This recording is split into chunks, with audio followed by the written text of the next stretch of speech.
Hello दोस्तों, Sachin nursing education में आपका स्वागत है। आपको याद होगा कि मैंने आपको कैंसर की क्लास में बताया था कि अनकंट्रोलेबल सेल डिवीजन क्या होता है, कैंसर होता है। ठीक है, मतलब कि अगर कोई सेल अनकंट्रोलेबल तरीके से डिवाइड होने लग जाए, ठीक है, ज़्यादा बढ़ती जाए, तो उस कंडीशन को हम कैंसर कहते थे। तो जो सेल का डिवीजन होता था वो तो हमने समझ लिया कि कैंसर होता है, लेकिन आज हम समझेंगे कि जो सेल होती है वो क्या होती है। ठीक है, सेल के बारे में डिटेल से हम पढ़ने वाले हैं। तो हेडिंग डाल लीजिए। आप सबसे पहले क्या लिखेंगे, हेडिंग डाल लीजिए सेल। ठीक है, इसे हिंदी में क्या कहते हैं हम, कोशिका।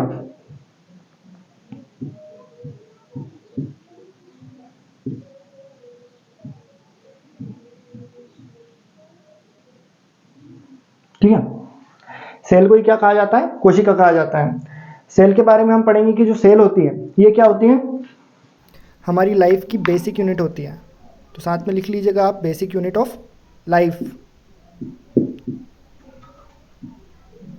नजर आ रहा है आपको, बेसिक यूनिट ऑफ लाइफ।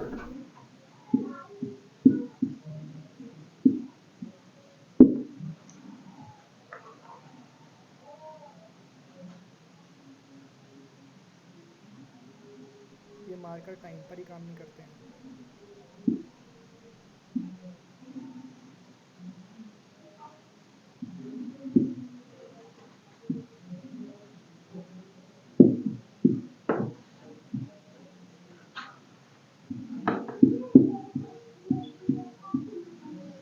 ठीक है, यहां मैंने आपको दो चीज बताई है। क्या क्या बता रखा है, basic unit of life and it is A smallest unit of life. मतलब कि जो सेल है ये क्या है, बेसिक यूनिट है लाइफ की, और सबसे स्मॉलेस्ट यूनिट है लाइफ की, मतलब कि जिंदगी की। ठीक है, कैसे है ये सबसे स्मॉलेस्ट यूनिट, चलिए देखते हैं। हमारा जो बॉडी है, हमारी जो बॉडी है ये पूरी सेल से बनी हुई है। ठीक है, ठीक है, सेल इसी सीक्वेंस में आपको याद रखना है। ठीक है, ये चेन आपको समझना है, आप पूरा समझ जाओगे कॉन्सेप्ट क्या है, क्लियर हो जाएगा आपको। जो सेल होती है, ग्रुप ऑफ सेल मिलकर क्या बनाते हैं, टिश्यू।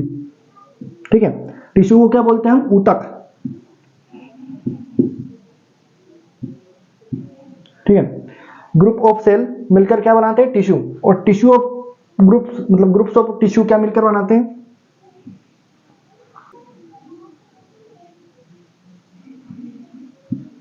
ऑर्गन। ठीक है, और ऑर्गन्स मिलकर क्या बनाते हैं, सिस्टम। ठीक है, और सिस्टम मिलकर क्या बना देते हैं, पूरी बॉडी। ये चेन होती है हमारे बॉडी के स्ट्रक्चर की। कैसे, सेल्स ग्रुप में आएंगी और वो क्या बना देंगी, टिश्यू। ठीक है, टिश्यूज का ग्रुप क्या बना देगा, ऑर्गन। ऑर्गन्स का ग्रुप क्या बना देगा, सिस्टम। और सिस्टम का ग्रुप बना देगा बॉडी। ठीक है, इस तरह हमारी बॉडी का निर्माण होता है। तो हम एक चीज और लिख सकते हैं इसमें, क्या लिख सकते हैं, it is A functional and structural unit of life. दोस्तों मार्कर काम नहीं कर रहे हैं ना, इसलिए थोड़ा सा स्लो लिखना पड़ रहा है।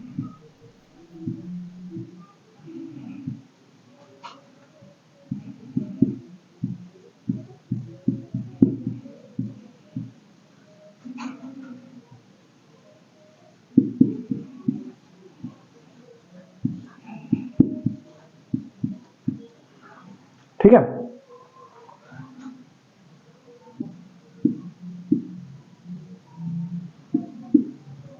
ये क्या है, it is A structural and functional unit of life. मतलब कि जिंदगी के स्ट्रक्चर की, हमारी बॉडी के स्ट्रक्चर की और फंक्शन की सबसे छोटी यूनिट है। ठीक है, स्मॉलेस्ट यूनिट है सेल। इतना क्लियर है। ठीक है, सेल के बारे में समझ लिया। अब जो सेल है, सेल के अध्ययन को क्या कहा जाता है। ठीक है, लिखिएगा, लिखना स्टार्ट कीजिएगा, स्टडी ऑफ सेल।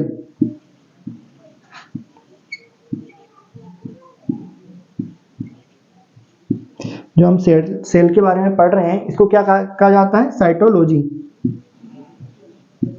साइटोलॉजी के इंक्लूडेड हम सेल के बारे में पढ़ते हैं, साइटोलॉजी। और जो साइटोलॉजी है इसके फादर किसे कहा जाता है, father of cytology,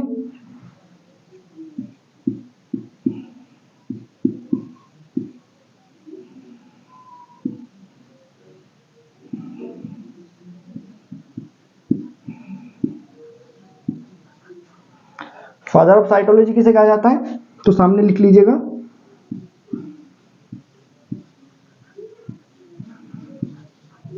Robert Hooke. ठीक है। साइटोलॉजी सेल के बारे में अध्ययन, मतलब कि साइटोलॉजी, और साइटोलॉजी के फादर किसे कहा जाता है, रॉबर्ट हुक को। ठीक है। रॉबर्ट हुक को साइटोलॉजी का फादर क्यों कहा जाता है, क्योंकि इन्होंने ही सबसे पहले सेल की खोज की थी। ठीक है, ध्यान रखना है, अगर आपसे पूछा जाए क्वेश्चन कि सेल की खोज किसने की थी सबसे पहले, तो क्या आंसर देंगे आप, रॉबर्ट हुक ने। लेकिन अगर आपसे स्पेसिफिक पूछा जाए कि लाइव सेल की खोज किसने की थी, तो आपको रॉबर्ट हुक जवाब नहीं देना है, क्योंकि जो रॉबर्ट हुक है इनने किस तरह की सेल की खोज की थी, डाइट सेल की। ठीक है, मृत कोशिका की खोज किसने की थी, तो रॉबर्ट हुक ने की थी। और अगर पूछा जाए जिंदा कोशिका की सेल की जिंदा कोशिका जो होती है उसकी खोज किसने की थी, तो क्या जवाब दोगे,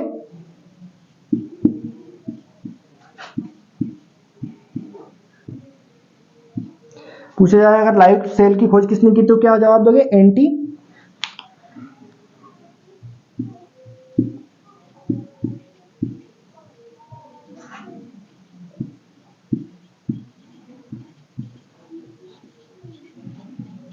ठीक है, एंटी वॉन ल्यूएनहोक।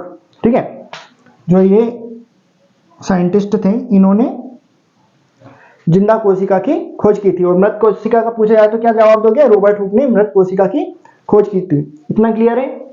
बेसिक यूनिट है लाइफ की, स्मॉलेस्ट यूनिट है लाइफ की, सेल से मिलकर टिश्यू बनते हैं, टिश्यू से मिलकर ऑर्गन बनते हैं, ऑर्गन से मिलकर सिस्टम बनता है, और सिस्टम से मिलकर बॉडी बनती है। ठीक है, इतना क्लियर है। उसके बाद में मैंने आपको लिखा है कि it is a structure and functional unit of life, study of cell cytology. Father of cytology कौन है, रॉबर्ट हुक है, इन्होंने डाइट सेल की खोज की थी।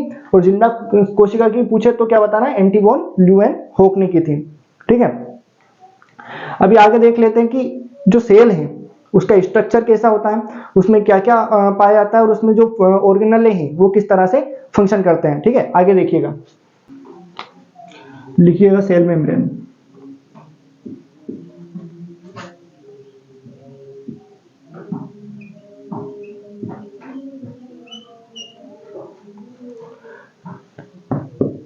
जो सेल मेम्ब्रेन है ये क्या होती है, एक लेयर है जिसके अंदर सारे ऑर्गेनेले रहते हैं, मतलब कि ये उन्हें प्रोटेक्ट करने का काम करती है। ठीक है, किस तरह की रहती है ये,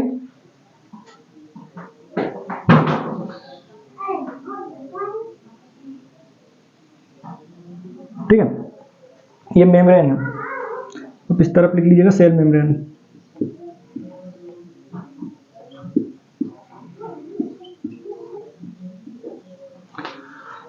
ठीक है, ये सेल मेम्ब्रेन है, इसके अंदर सभी तरह के ऑर्गेनेल रहते हैं। कि किस तरह से रहते हैं, जैसे इसके सेंटर में क्या रहता है, न्यूक्लियस है ना। ऐसा समझो कि एक पैकेट है जो प्रोटेक्ट करने का काम करता है, ताकि अंदर कोई दिक्कत ना आए किसी भी ऑर्गन को, कि उसके फंक्शन ठीक तरह से चलते रहें। ठीक है, सेल मेम्ब्रेन। ठीक है, अब ये सेल मेम्ब्रेन है, इसके बारे में हम थोड़ा सा लिख लेते हैं, न्यूक्लियस वगैरह बाद में पढ़ लेते हैं ना। जो सेल मेम्ब्रेन रहती है ये क्या करती है, सबसे पहले तो लिखिए कि बनी किससे रहती है।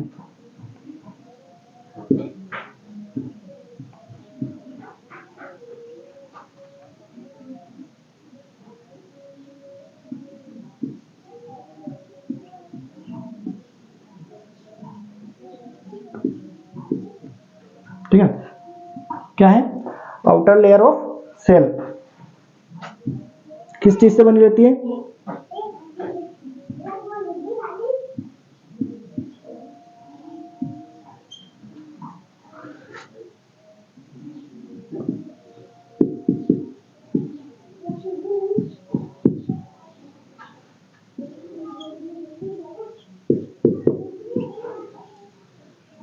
फिफ्टी 55% अमीनो एसिड,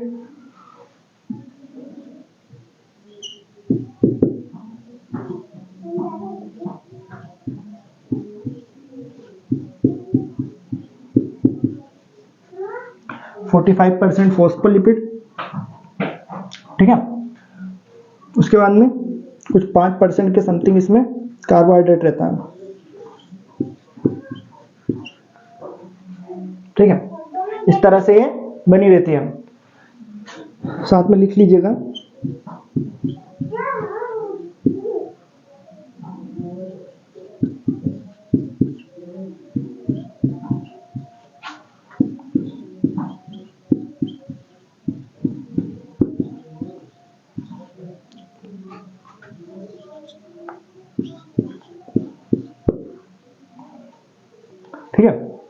क्या क्या है?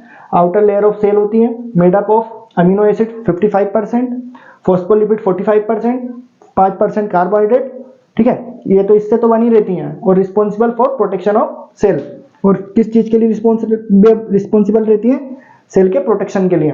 इतना क्लियर है? जो आउटर लेयर है इसके बारे में क्लियर हो गया, ठीक है। अब थोड़ा सा और देख लेते हैं अपन इसका डिटेलिंग में। जो सेल है उसके सेंटर में क्या पाया जाता है? न्यूक्लियस पाया जाता है। और जो सेल है इसके अंदर एक फ्लूइड भरा होता है इस तरह से,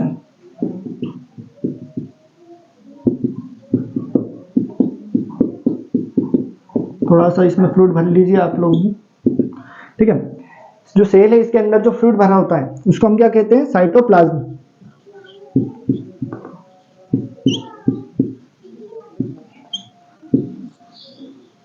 क्या बोलते हैं? साइटोप्लाज्म। और जो न्यूक्लियस है इसके अंदर भी फ्लूइड भरा होता है। जो न्यूक्लियस के अंदर फ्लूइड भरा होता है इसको हम क्या कहते हैं? न्यूक्लियोप्लाज्म।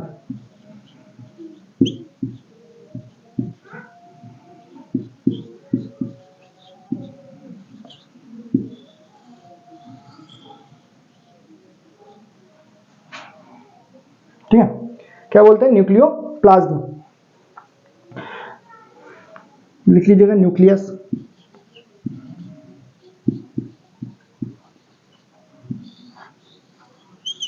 ठीक है, न्यूक्लियस मतलब कि केंद्रक। और जो फ्लूइड भरा होता है सेल के अंदर, जो फ्लूइड पाया जाता है उसे साइटोप्लाज्म बोलते हैं। न्यूक्लियस के अंदर जो फ्लूइड पाया जाता है उसे न्यूक्लियोप्लाज्म बोलते हैं। और अगर इन दोनों को एक तरह से बोला जाए कि साइटोप्लाज्म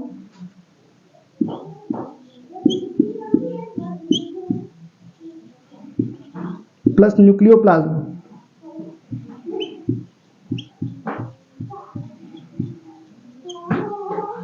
अगर साइटोप्लाज्म और न्यूक्लियोप्लाज्म को साथ में बोला जाए तो क्या कह सकते हैं इसको अपन?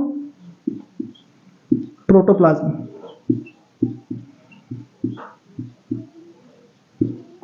ठीक है, दोनों को संयुक्त रूप से क्या बोला जाता है? प्रोटोप्लाज्म। अलग अलग बोले तो सेल के अंदर वाले फ्लूइड को साइटोप्लाज्म, न्यूक्लियस के अंदर वाले फ्लूइड को न्यूक्लियोप्लाज्म, और दोनों को अगर मिला दिया जाए तो क्या बनता है? प्रोटोप्लाज्म। यहां पे न्यूक्लियस के पास में सेल ऑर्गेनेले तैरते रहते हैं, मतलब कि जो इसके ऑर्गन है सेल के वो सब तैरते रहते हैं। और यहां पर जो फ्लूइड पाया जाता है इसको एक और स्पेसिफिक नाम दे सकते हैं, साइटोसोल।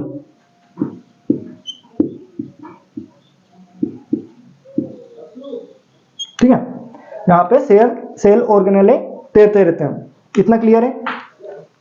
सेल का स्ट्रक्चर समझ आ रहा है आपको? आगे मैं आपको एक और बार स्ट्रक्चर बना के पूरे फंक्शन भी समझा दूंगा। अभी आप देख लीजिए, सिंपल सिंपल चीजें अभी अपन समझ लेते हैं। स्लाइड में सेल मेम्ब्रेन होती है, ठीक है। सेल मेम्ब्रेन किस किस चीज से बनी होती है ये मैंने आपको लिखवा दिया है। उसके बाद में उसके अंदर फ्लूइड पाया जाता है। सेल के अंदर जो फ्लूइड पाया जाता है उसको साइटोप्लाज्म कहते हैं। सेल के अंदर न्यूक्लियस होता है और न्यूक्लियस में भी एक फ्लूइड पाया जाता है जिस फ्लूइड को अपन न्यूक्लियोप्लाज्म कहते हैं। ठीक है, न्यूक्लियस के पास में सेल ऑर्गेनेले तैरते रहते हैं और वो जिस फ्लूइड में तैरते रहते हैं उसको साइटोसोल कहा जाता है। इतना क्लियर है? इतनी बात आ गई समझ में? अभी देखते हैं आगे। एक और बार स्ट्रक्चर बनाकर मैं आपको बता देता हूँ कि क्या फंक्शन करते हैं। कुछ इंपॉर्टेंट चीज और लिख लीजिएगा आप लोग। एग्जाम में बहुत बार पूछा जाता है कि मानव शरीर में सबसे बड़ी कोशिका कौन सी है, मानव शरीर की सबसे छोटी कोशिका कौन सी है, मतलब कि सबसे छोटी सेल, सबसे बड़ी सेल। ये क्वेश्चन हमेशा पूछा जाता है। तो अगर smallest cell in human body पूछा जाए तो क्या जवाब देना है? जो मेल की स्पर्म होती है, ठीक है, मेल में जो स्पर्म होता है उसकी जो सेल होती है वो सबसे छोटी सेल होती है मानव शरीर की। ठीक है,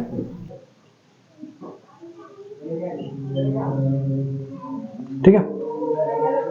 सबसे जो छोटी स्मॉलेस्ट सेल होती है ह्यूमन की वो कौन सी होती है? स्पर्म।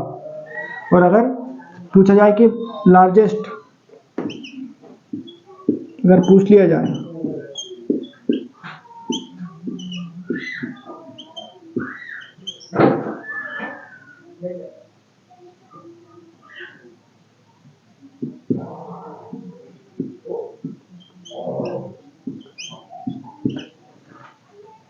तो क्या बताना है?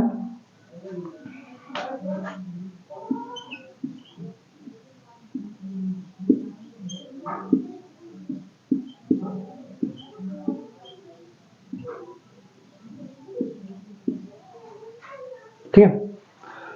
सबसे जो बड़ी सेल है मानव शरीर में, ह्यूमन में, वो कौन सी है? जो स्पर्म की सबसे छोटी जो सेल है वो कौन सी? स्पर्म की सेल है मानव शरीर में। और अगर सबसे बड़ी का पूछा जाए तो महिलाओं के ओवम की जो सेल होती है वो सबसे बड़ी होती है। ठीक है, इतनी बात क्लियर है। अभी अपन लिख लेते हैं सेल ऑर्गेनेले, हेडिंग डाल लीजिएगा। इसमें अपन देखेंगे कि जो सेल होती हैं इसमें कौन कौन से ऑर्गन पाए जाते हैं। सेल के भी अपने खुद के ऑर्गन होते हैं जो इसमें फंक्शन करते हैं। ठीक है, ठीक है, एक बार और सेल का स्ट्रक्चर बनाते हैं और समझते हैं कि क्या होते हैं सेल ऑर्गेनेले। तो सबसे पहले अपन सेल मेम्ब्रेन बना लेते हैं, छोटा सा ही बना लीजिए।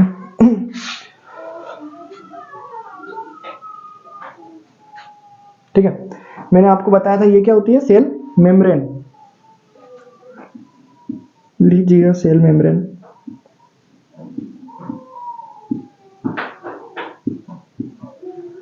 ये क्या होता है? न्यूक्लियस।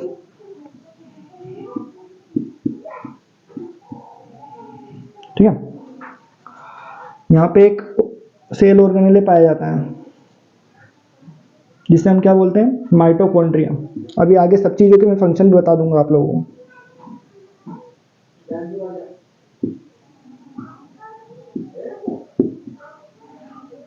माइटोकॉन्ड्रिया। उसके बाद में इधर एक सेल ऑर्गेनेल बना लीजिए आप और लिख लीजिएगा गोल्जी अपरेटस।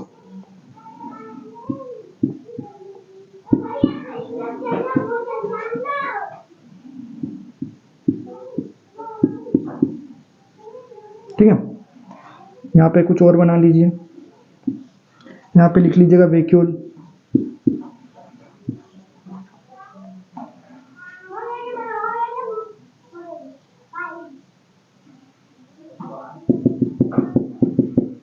एक सेल ऑर्गेनेल यहाँ होता है जिसको हम क्या बोल सकते हैं? Endoplasmic reticulum.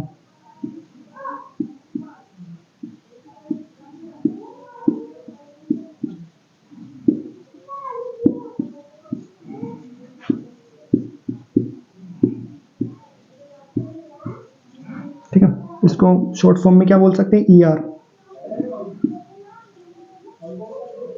ये दो टाइप का होता है।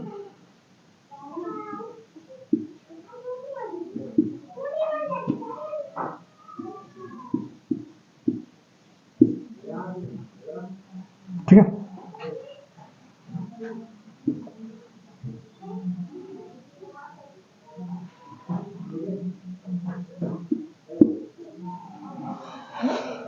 स्मूथ और रफ ER। और जो एंडोप्लाज्मिक रेटिकुलम है इसके ऊपर ही क्या पाया जाता है? राइबोसोम, जिसे अपन प्रोटीन फैक्ट्री भी कहते हैं। ठीक है, राइबोसोम। क्वेश्चन पूछा जाता है बहुत दफा कि प्रोटीन फैक्ट्री किसे कहा जाता है सेल में, तो राइबोसोम को कहा जाता है। आगे मैं पूरा डिटेल में हर ऑर्गेनेल को समझाऊंगा, अभी आप इतना ही लिख लीजिएगा। ठीक है, न्यूक्लियस के अंदर क्या पाया जाता है? सेंट्रोसोम।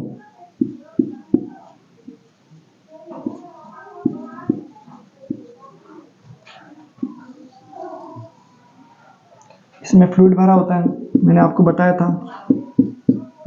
तो फ्लूइड होता है उसको अपन क्या बोलते हैं? साइटोप्लाज्म।